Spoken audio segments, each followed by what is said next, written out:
What's going on, YouTube, and welcome back to Goal Line Hockey. It's your boy Kevin Forte, and today we're taking a look at the Detroit Red Wings and what I think they are capable and what they should probably do ahead of this year's trade deadline. I think the Red Wings are a really interesting team here because, you're really looking at this more for the long-term haul, right? The Red Wings are a decent team this year, but are they a legitimate team to make the playoffs? And no. And that's why I think they're going to be a conservative seller at this year's deadline. But I do think they could also be a conservative buyer, potentially looking at the market and trying to pry away an asset that might be available as well. We're not going to hear much from Steve Yzerman, as you guys all well know.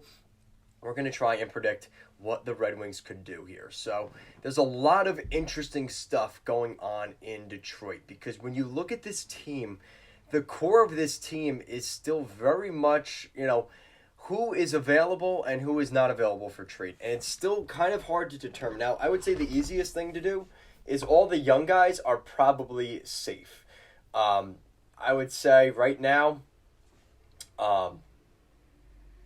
at this point, it's not even that. Wow.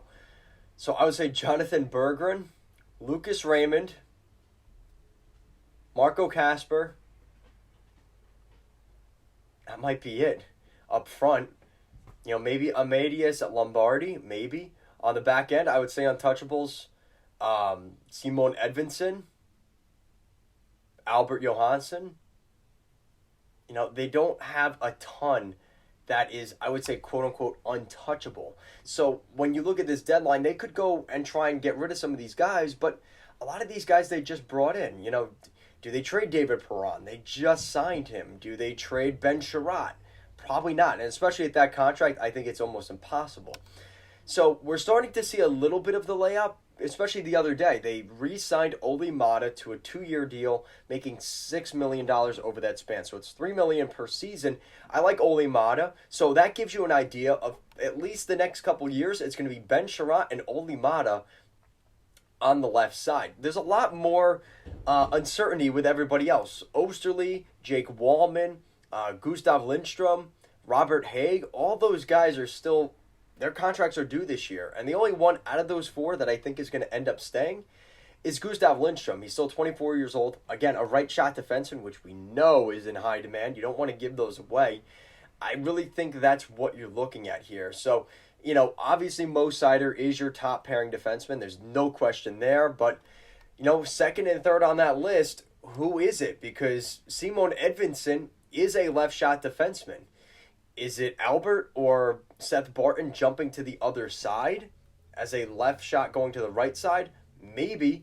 But again, that's kind of what the Red Wings are trying to maybe figure out here. Because even with Sherratt and Olli Maatta getting those extensions and having Taro Hirose till 2024, where does Edvinsson sit on the Red Wings? He doesn't even jump into the top 3 on the left side at this point, right? So maybe the assumption is either one of those guys, or Hronek is a right shot defenseman. So I guess that's what you've got, right? So, and this is what I'm trying to piece together. So you've got Edvinsson, Seider, Albert Johansson, and Filip Hronek as your top 4 long term. I think Taro Hirose, Filip Hronek is a perfect piece that they already have because ideally you're looking for a guy that's on the right side, that's a good defenseman, and is in between 23 to 26, 27. And he's definitely on the older side of that, but when I put that into Cap Friendly as like kind of a trade target, he is the exact guy they're looking for. He leads that group in points. So it's like, do you really want to trade that guy away when the second you trade him away, that's exactly what you're going to be looking for. So that's why I think Filip Hronek, Seider on the left, on the right side, perfect, and then Edvinsson and Albert on the left side. That's exactly what they're looking for. And I think up front there's still a lot of questions because, I think what's interesting with this group is down the middle you've got Larkin and Marco Kasper. Marco Kasper might actually be the better center long term. So Larkin and Kasper down the middle, I like Lucas Raymond and Jonathan Berggren. I think that's a really, really good top line. But I think, again, if you're talking about winning a Stanley Cup at some point in Detroit, do you need more than that? And I think you do. I think that's where this year's draft pick, you maybe need to make a trade because they do have Kubalik and Fabry who are here for a little while. But even those guys, I don't think they're here for the long haul. When they start winning Stanley Cups, they might be here for when they make the playoffs and maybe win a round.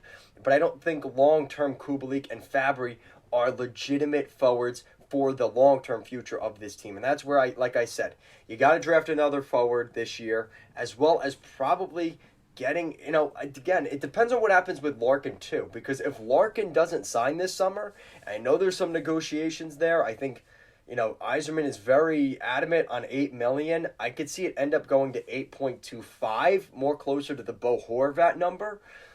But $9 million just doesn't sound in the cards for Larkin. And if he really wants that $9 million, he's going to have to go to the free agent market. And that's where it's, do you want to take a little bit less per year to stay in Detroit?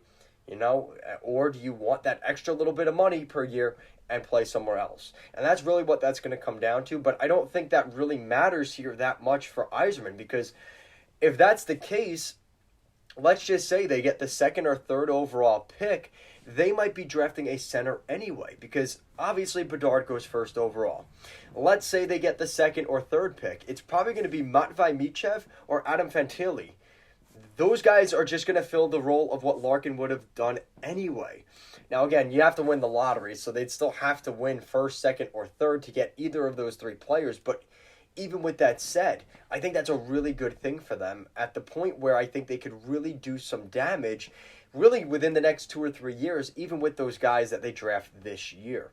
So when I look at the Red Wings, I think even, the rumors that we've heard about Timo Meier to the Red Wings is not that far-fetched, because they have the assets right now, like trading a Michael Rasmussen, like a Joe Veleno, or a Philip Zadina.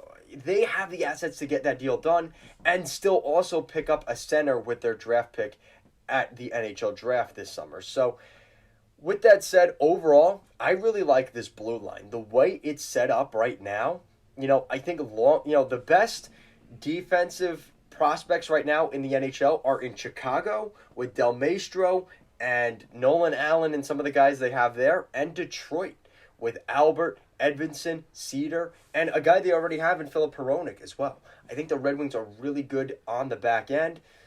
Maybe they pick up another defenseman. Again, it depends on where they draft, so it's really hard to kind of predict.